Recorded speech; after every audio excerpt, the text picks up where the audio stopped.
Oi, gente, sejam bem-vindos e bem-vindas para mais um vídeo sobre os livros lidos, dessa vez em fevereiro e em março.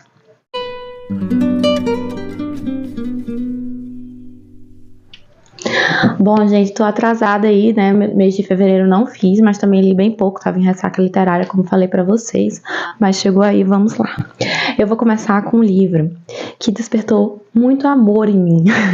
É um livro que, se eu pudesse definir, eu definiria ele como de amor, que foi o Heartstopper. Enfim, esse livro da Alice Oseman, na verdade, é um quadrinho, né? Eu já tinha comentado com vocês no primeiro vídeo. É um livro muito interessante, né? Ele vai contar a história do Charlie e do Nick. O Charlie já é um menino que entende a sua sexualidade, eles estão ali no colégio. E o Nick vai descobrindo como gosta de estar junto com o Charlie. E a gente vai acompanhando, né? Vendo florescer esse amor pelo Charles ao longo do livro. É muito interessante. Eu li ele em inglês, como eu falei pra vocês, também é um marco pra mim, porque foi meu primeiro livro lido em inglês. É bem básico, fala muito de coisas do dia a dia, vocabulário de pessoas jovens, né, ali na escola, figuras que também ajudam muito. Então, para quem tá querendo aí, né, fazer uma intentona em livros em inglês, eu aconselho muito esse aí. A opinião geral sobre o livro é aquele livro que faz as borboletas no seu estômago vibrarem, porque você vai se apaixonando junto com os personagens, você vai ficando empolgada à medida que as coisas vão acontecendo. Eu achei maravilhoso, né? Claro que a gente tem aí também um pouco do viés, né? Do preconceito, né? Por ser um casal homoafetivo, mas ao mesmo tempo, a gente vê como o Nick tá aberto a isso, aberto a receber esse amor, como o Charlie se entende muito bem. E pra mim, que vim de uma geração que as coisas eram um pouco mais engessadas, né? Eu sou de uma geração antes das redes sociais, antes desse debate ser tão ampliado. Eu achei magnífico, achei maravilhoso. Ainda no tema de amor, mas dessa vez definindo como doce, com uma palavra, né? Definindo com a palavra como doce, adocicado. E demais, Noites Brancas, do Dostoiévski. Eu também li esse livro e ele conta a história de um personagem que não é nomeado, né? Nas resenhas que eu vi chamavam ele de Sonhador. E ele é muito chato, gente. Nossa, que pessoa chata. E a gente lê o livro do ponto de vista dele, né? Ele é muito, tudo dele é muito exagerado, ele tem aquela pegada meio sofrimento do jovem Werther, né? E ele encontra uma moça, que é a Anastácia, e fica perdidamente apaixonado por ela, viu ela à primeira vista, já enlouqueceu, uma coisa absurda. Só que ela tem a vida dela, ela tem as coisas dela, e enfim, a gente vai acompanhando aí essas noites brancas, que é o período da vida do personagem, né, que ele considera uma noite branca, né, que são esse fenômeno que acontece na Rússia, em que as noites, né, são claras ainda, são de dias, né, a localização faz com que existam algumas noites no ano que são chamadas de noites brancas porque não anoitece. Bom, a minha opinião sobre esse livro, gente, é que é pequeno. E isso foi a única coisa que me fez terminar, porque, nossa, que personagem chato. Ele fica perseguindo essa mulher aqui, coitada. Eu dei um colher de chá por causa da época, assim, né? Que essa coisa, esse amor maior do mundo, esse amor exagerado aí do Cazuza. Mas depois, eu vendo algumas resenhas, falaram que o Dostoiévski, ele fez isso mesmo para confrontar a gente sobre essa breguice desse amor maior do mundo aí. E talvez seja um livro que, por causa disso, né, vendo esse viés, essa vertente aí, uma segunda leitura possa ser frutífera, né? Eu tenho refletido um pouco sobre segundas leituras, porque eu acho que numa primeira leitura a gente tá ali para descobrir, para entender a obra, é uma coisa meio mágica, assim, de primeira impressão. E numa segunda leitura, que a gente já domina a narrativa, a gente consegue entender melhor os subterfúgios que o autor usou, né?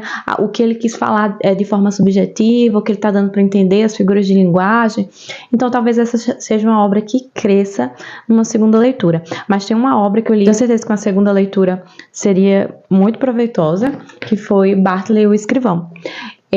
Essa daqui é uma história do Bartley, né, do escrivão, que é uma pessoa que é contratada por um advogado, que é o ponto de vista que a gente tem no livro, né, ele que vai contar a história pelo ponto de vista dele, e ao contrário do Bartley, ele é muito permissivo, né. O Bartley, ele é contratado para fazer uma atividade, né, enquanto escrivão, e ele só faz essa atividade. Tudo que é chamado para ele para fazer outra coisa, ele fala prefiro não, prefiro não, prefiro não. Só que as coisas vão escalonando e tomando uma proporção que a gente para de defender a classe trabalhadora aqui em um dado momento, né? Que eu tô falando para vocês, é um dado momento você fala assim, poxa, esse advogado aí meio permissivo, né? Como é que as coisas foram chegando nesse ponto? E eu acho que uma segunda leitura permitiria que entender melhor, né? Entender melhor a analogia que está se fazendo aqui. Eu gostei muito do livro. Não seria um livro para mim 10, seria ali 8, porque eu acho que o crescimento dele é subjetivo, mesmo a história dele em si. É uma história meio assim, que você fica... As pessoas estão falando de quê, sabe? Mas eu curti bastante. É um livro curtinho também. Eu li nessa edição da Antofágica, que tá linda.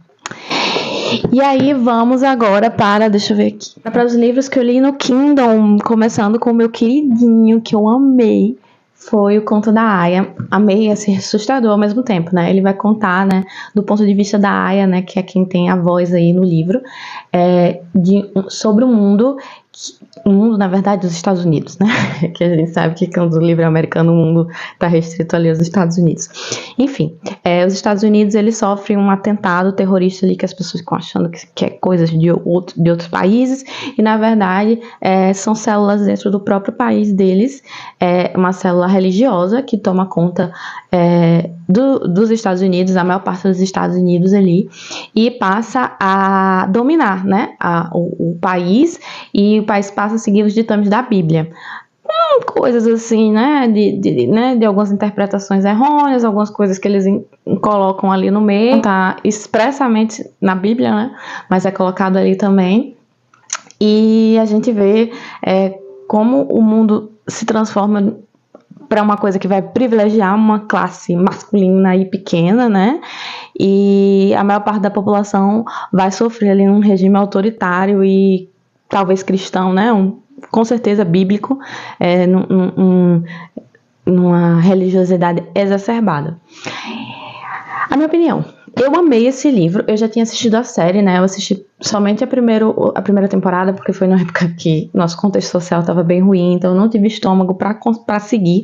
Eu gostei muito, mas eu achei muito assustador e eu não estava com estômago para assistir uma segunda temporada. Eu achei o livro bem fiel, então eu acho que quem gostou da série, daquela primeira temporada ali, vai gostar do livro. É muito interessante e a gente vê a cabeça da protagonista, né, de uma forma muito mais intensa. Então eu acho que acaba que isso é melhor, né, no livro, porque aí você consegue realmente entrar na cabeça da personagem principal. E ele vai falar um pouquinho, e isso que é um pouco assustador, né, que algumas obras que eu tenho visto, né, no mundo real, né, que quanto menos voz e direitos as mulheres têm, de uma forma muito mais intensa ela é oprimida, muito mais pesada, né, muito mais ela sofre.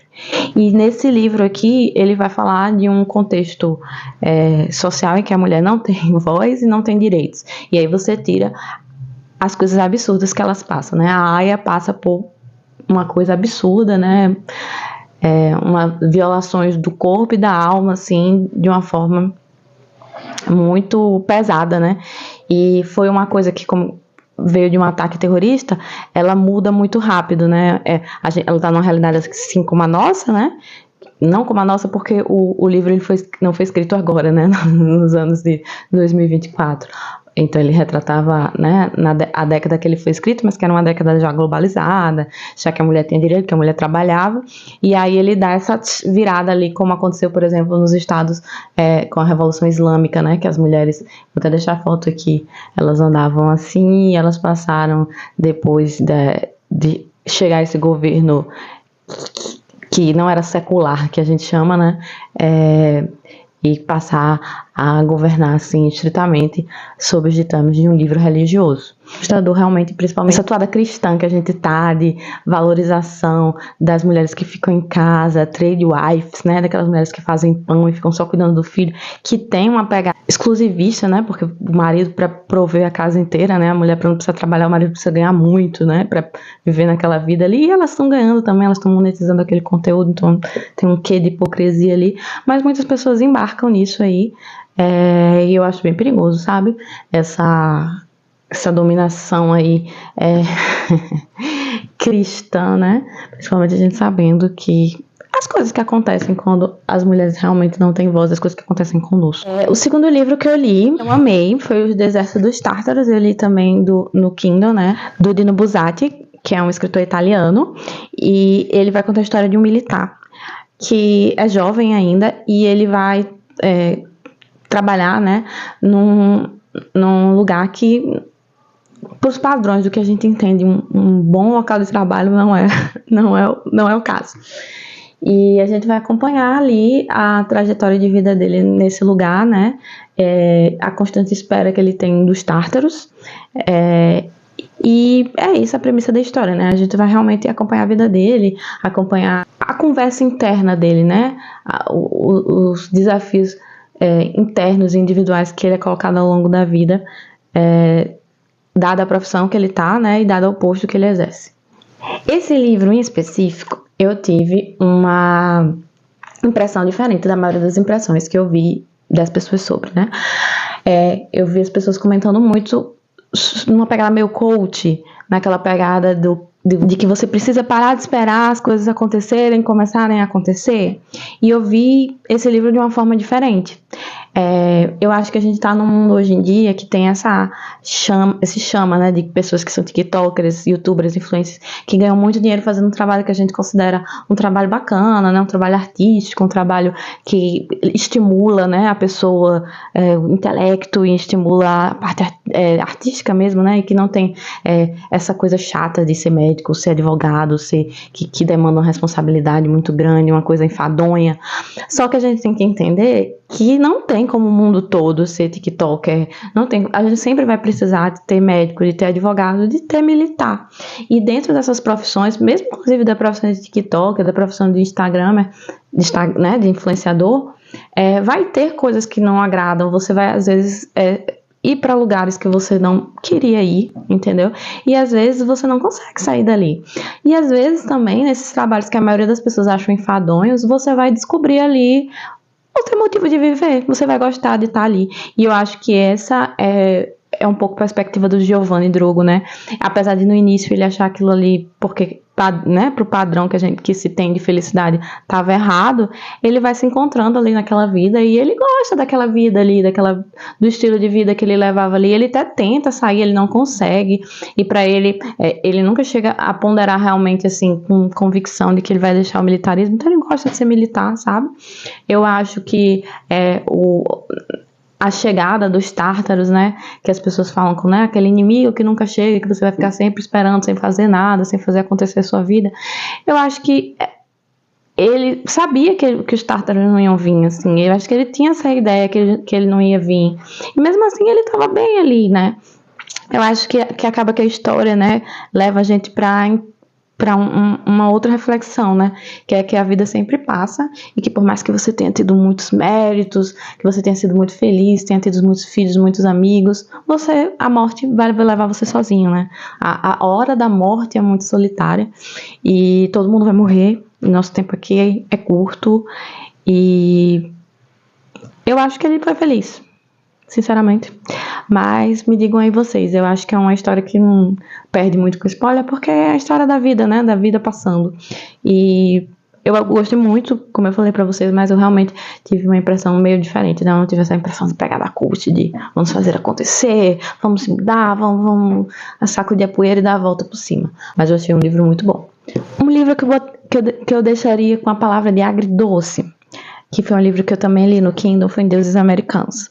É um livro super longo, gente, que é difícil dizer que é ruim, sabe? Porque os personagens eles são muito bem construídos, você gosta muito deles. Ele vai contar a história de né, no multiverso, em que você endeusar alguma coisa vai fazer aqueles deuses existirem. Então, quando a gente começa a endeusar televisão, por exemplo, vai existir um deus de televisão que ele vai incorporar uma figura física realmente, e ele vai virar um deus. E aí, esses deuses dos novos tempos, né, das novas tecnologias, eles vão começar a bater de frente com os deuses do velho mundo, né, Van Loki, aqueles deuses que as pessoas esqueceram, né, e que eles passam a morrer, porque a partir do momento que você para de endeusar um certo deus, ele também vai definhando. Então, a gente tem essa premissa muito bacana, mas eu acho, e tem esse embate desses deuses, né, seria o plot aí do livro, só que parece muito que demora muito para ele construir todo esse universo, a gente entender como são os personagens, e o plot ele se desenvolve muito rápido, acaba muito rápido, você não vê, não sei, no final eu fiquei achando assim, gente, precisava 500 folhas para isso, passei mais de um mês lendo esse livro, mas enfim, é difícil também dizer que é ruim, porque é muito bem escrito, sabe? É isso, é um livro que eu acho que ele tem, assim, magnetismo e que ele tem a chance de fazer muita gente gostar, né? E por último, um livro que veio aí, O Cortiço, li com a Isabela Lubrano, né? Acho que é Lubrano. No Ler Antes de Morrer, ela terminou essa semana esse livro, né? Depois de muito tempo. Eu tava esperando ela para ler tudo. É um livro que ele também é muito bem escrito, né? O autor, ele tentou jogar aqui todo o seu moralismo, todos os seus preconceitos, mas ele escreve tão bem, que a gente consegue ler o livro na perspectiva que a gente tem hoje, entendeu? E aí na perspectiva que a gente tem hoje, talvez a gente tenha uma outra conclusão. A conclusão que eu tive, por exemplo, lendo o livro, né, que um resuminho básico aqui, são vários personagens ligados pela pobreza ali, pelo cortiço, né, que é essa junção humana, né, parecida ali com o que hoje em dia a gente entende de comunidades, né, de favelas, só que é uma coisa administrada por uma pessoa, né, ela tem vários quartinhos ali, eu acho que seria mais para uns kitnets, assim, só que um negócio grande, que muitas pessoas moram, né, que tem uma comunidade ali, naquelas casinhas pequenas de pessoas mais pobres. E o que eu compreendi é que essas pessoas vivem diferentes, né, da moral que a gente entende, da moral cristã, da moral, elas realmente fazem o que elas precisam para ser felizes. E elas são resilientes, porque com todas as dificuldades que elas vivem, elas conseguem encontrar a felicidade ali, talvez a falta, né, da sociedade precisar te aceitar para você sobreviver, porque ela já não te aceita, entendeu?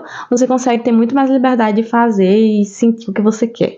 Eu percebi um pouco isso. Claro que tem personagens que continuam execráveis, assim, as pessoas horrorosas, que é o João Romão, que é uma pessoa pavorosa, e a história triste da Bertoleza, né, que é um pouco da história da escravidão, dessas pessoas que são muito exploradas, que foram utilizadas como escada mesmo para essa classe de alpinistas sociais, como o João Romão aí, e que hoje, como a Isabela falou, dão nomes de ruas, tem estátuas, né, e realmente ascenderam em cima, né, das pessoas escravizadas, das pessoas negras. E é uma coisa horrível, assim, o livro final é pesadíssimo, o livro é pesadíssimo se você conseguir compreender que por trás daquela felicidade toda ali tem falta, sabe, tem miséria. Mas é imperdível, eu acho que todo mundo tem que ler, e eu aconselho muito a leitura coletiva da Isabela, né, porque ela vai destrinchando um pouco da parte difícil, né, das coisas que eram da época, que quando trazem pra gente a gente não consegue entender do que a pessoa tá falando, o que significa determinadas palavras, então eu aconselho muito, achei muito bom. Então esses foram os livros que eu li, né, eu vou deixar aqui também a minha TBR do próximo mês, eu fiquei com muita vergonha da minha indecisão no vídeo passado, então eu resolvi organizar realmente uma forma, né, de categorizar, de escolher, né, de fazer funcionar, né. Ano passado eu utilizei o seguinte mecanismo, né. Eu lia sempre um livro em língua portuguesa, PTBR, e um livro de um país fora do eixo ali de língua inglesa, né, fora dos Estados Unidos e Reino Unido. Esse ano eu queria fazer diferente, então eu fiz assim, eu vou ler um livro que eu quero ler, vou ler um livro que eu acho que eu preciso ler, né, assim, que eu acho que, assim, às vezes é um livro difícil de ler, porque é chato, mas a mensagem vai ser boa, é um livro clássico, eu preciso saber da história, e finalizar uma leitura pendente, então seria o terceiro livro, né, ele é um livro grande que vai perpassar os meses. Nesse contexto aí de separações, né, eu resolvi fazer o seguinte: O livro que passará um mês vai continuar sendo O Idiota do Dostoiévski, que eu devo estar ali por 64%. Estou demorando muito, porque é um livro que não é muito a minha pegada, é um livro que vai falando umas coisas bem sobre a vida, e quando eu pego de novo eu já nem lembro mais as coisas que tá muito difícil acompanhar. Mas eu vou tentar dar um gás, porque realmente eu acho que se eu demoro muito para pegar de novo, como ele não tem nenhum acontecimento marcante, eu acabo até esquecendo as coisas que já passaram, sabe? Um livro que eu quero ler, eu vou deixar um livro que eu já estou lendo, na verdade, mas que é um livro muito grande e eu tô amando, por favor, não me decepcione, que é Kafka Beira-Mar, do Haruki Murakami, que é japonês, né? E, gente, eu tô amando muito, eu tô achando muito bom. Ele faz várias reflexões sobre livros, né? Tanto que o nome é Kafka, né? Porque realmente ele reflete um pouco sobre o Na Colônia Penal, que tem até um vídeo próprio sobre isso aqui no canal. Eu achei fantástico, muito, muito, muito bom. Tô achando muito bom, na verdade, né? Tomara que não me decepcione, como eu disse a vocês. Eu tô aí em 60%. Então esse vai ser o livro que eu vou colocar como quero ler, porque eu realmente tô viciada nele. Então, vai ser O Idiota, Kafka Beira-Mar. Um livro que eu preciso ler, gente. Eu comprei a coleção inteira da Intrínseca quando eles falaram que ia acabar. No maior surto capitalista da minha vida. Então eu tenho que ler esses livros. Um livro que eu tô querendo ler esse mês vai ser esse daqui, Família Mendible, do Leonel Shriver. Ai, gente, sou péssima de língua. Lembra que eu já falei que eu tenho inglês básico, subterrâneo. Então, esse daqui vai ser o livro que eu vou ler, que eu acho que eu preciso ler. E o livro que eu vou tentar finalizar, dado que temos livros bem grandes aqui, vai ser esse quadrinho do Memórias Póstumas de Brás Cubas, que eu sentei uma vez, li metade e nunca mais sentei de novo para terminar. Então, eu vou colocar esse como livro que eu pretendo finalizar, que também pancou, até porque eu já sei a história, né? E, enfim, é um livro bom, assim, mas sei lá, nunca peguei de novo. Então eu vou colocar esse aí como livro que eu pretendo finalizar esse mês. Esses vão ser os 4 que eu quero dominar aí. Claro que pode ter mais, espero que não tenha menos. Mas são essas as minhas apostas para o mês de abril. Vocês já fizeram a TBR de vocês? Como é que vocês estão organizando as leituras esse ano? Me fala. Eu acho bom a gente ter um foco, assim, porque ajuda até a escolher realmente, na hora de ter um monte de livro aqui, onde eu vou me concentrar, né? É isso. Espero que vocês tenham gostado do vídeo. Prometo que vou fazer vídeos mais soltinhos sobre obras em específicas que eu estiver finalizando e voltar aí ativa no canal, porque eu tô devendo vídeos. A viagem que eu fiz para Litoral Paulista não acabou que foi antecipada, não foi tão boa assim, então eu fiquei também desmotivada de terminar os vídeos, mas os vídeos estão aqui ainda. Fé que eu vou terminar. É isso. Beijo e até a próxima.